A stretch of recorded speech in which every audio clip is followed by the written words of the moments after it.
Now, the American President Donald Trump has once again sparked controversy with some fresh remarks targeting America's NATO allies. In an interview, Donald Trump claimed that NATO troops in Afghanistan had stayed a little back from the front lines while fighting in support of the American campaign against the Taliban. His comments have been widely condemned, reopening old wounds amongst America's allies. It also provoked anger from some veterans and families who lost their loved ones in this American war in Afghanistan. Now, the British Prime Minister Keir Starmer has accused Donald Trump of diminishing the sacrifice of fallen British soldiers by claiming that those who fought in Afghanistan had avoided the front lines. This even as the American president has faced some backlash from all sides of the British political spectrum.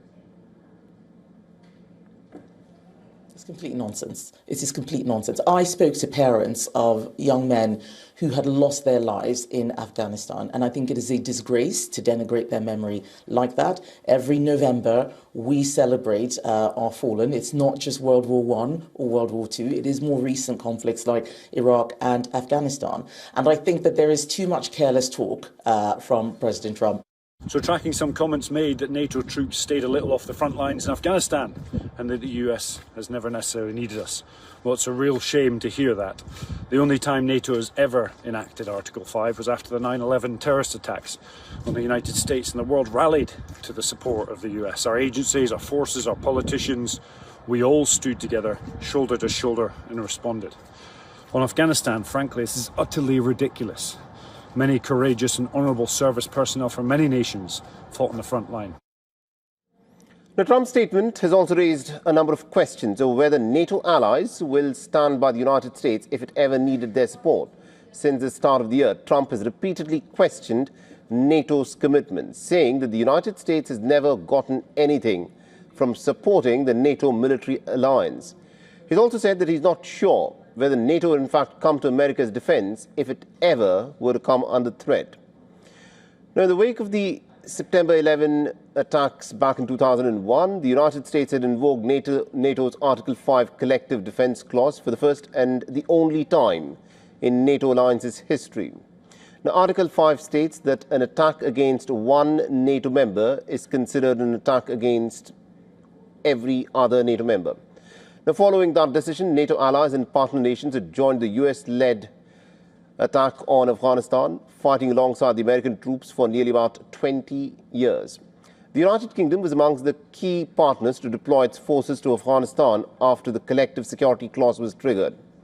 During the war, about 457 British service personnel were killed, and other NATO nations also suffered a few losses, with more than 1,000 non-US service members being killed overall, while the United States lost the highest number of troops in absolute terms.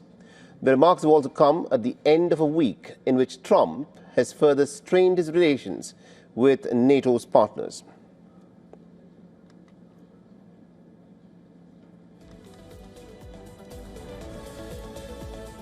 And some of his statements include about the question of Greenland, where he had said a lot of stuff about how he intends to take over Greenland, but then seemed to have climbed down from his position in Davos.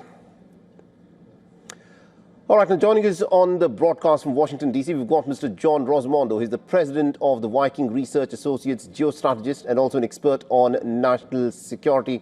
Mr. Rosamondo, thank you very much indeed for joining us here on WION. Now, what do you make of this statement by Donald Trump when he says that in the war in Afghanistan, some of the NATO allies had perhaps held themselves away from the front lines, and it is the Americans who did a majority of the fighting? Is it that he's stating facts bluntly, and by doing so, is he in many ways, rubbing his allies the wrong way up?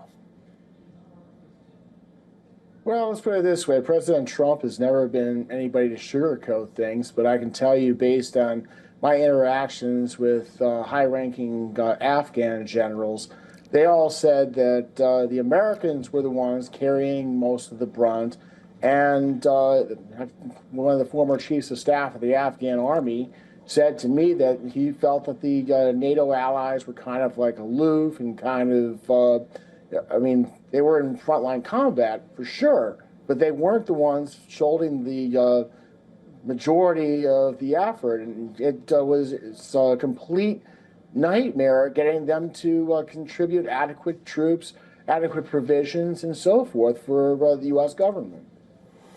And also, when you hear this sort of a statement by the British Prime Minister where he's accusing Donald Trump of diminishing the sacrifices made by the British troops in this war in Afghanistan, do you think there is a certain lack of, shall we say, not acknowledging the reality of the NATO military alliance? This is an alliance not of equals, but of an overarching superpower with whom the European nations think they are in an alliance.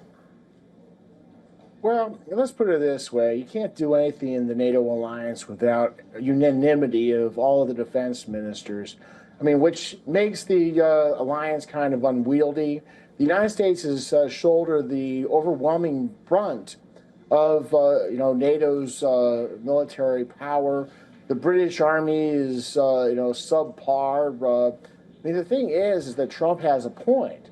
The Europeans have let the United States defend them, and have been focused on building their economies because they haven't had to step up to the plate, at least since the end of the Cold War. Indeed. Thank you very much, Mr. Rosmondo, for joining us with that perspective there. Thank you. For all the latest news, download the WION app and subscribe to our YouTube channel.